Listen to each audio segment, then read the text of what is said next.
રાજકોટ જિલ્લાના જામકંડોરણા ખાતે આદિવાસી પરિવાર મજૂર સંગઠનના લોકો અને આદિવાસી પરિવારના મજૂર લોકો બહોળી સંખ્યામાં ઉપસ્થિત રહી મામલેદાર શ્રીને પોતાની માંગણીઓને લઈ આવેદનપત્ર પાઠવવામાં આવ્યું। ગુજરાતમાં પૂરના કારણે થયેલા પાકોના ભારે નુકસાન થયું છે અને કુદરતી આફતને લઈ આદિવાસી વિસ્તારોમાં હજારો માદીશાની પરિવાર અને તેમની આજીવિકા પૂરી પામવા માટે કામ કરી રહ્યા છે। રોજીરોટી કમાવા માટે તેઓ મજૂર તરીકે કામ કરવા માટે ગુજરાત જઈ રહ્યા છે।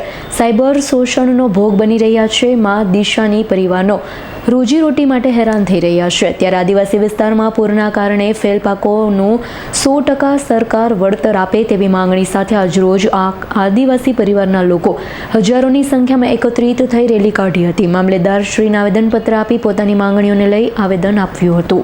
आदिवासी में आदिवासी परिवार मजदूर संगठन से कदम सिंह गणावा हमारी पूरी टीम यहाँ आई है। आदिवासी परिवार मजदूर संगठन की हमने यहाँ आवेदन पत्र दिया है और पहले भी हमने अमरेली के अंदर भी आवेदन पत्र दिया है, गोंडल में भी दिया है और धरोल में भी दिया है और राजकोट में भी दिया है और भावनगर के अंदर भी, और आगे हम जो तालुका बाकी है हम वहाँ तक भी पत्र देने के लिए जाएंगे क्योंकि अति के कारण फसल खराब हुई है। खेडूत लोग मुआवजा मिल रहा है तो हम मांग है कि खेडूतों को 100% मुआवजा मिले तो हमें भाग के स्तर से मुआवजा मिले। अगर यहाँ हमारी मांगे पूरी नहीं होती है तो हम यहाँ से लेकर गांधीनगर तक उग्र आंदोलन हुए भी जाएंगे और ये अगले 2 महीने तक हम मांग रहे। अगर पूरी नहीं हो तो हम आगे भूख हड़ताल करने की भी मांग करेंगे।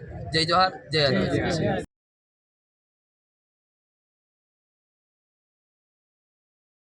Bureau report S9 news Rajkot.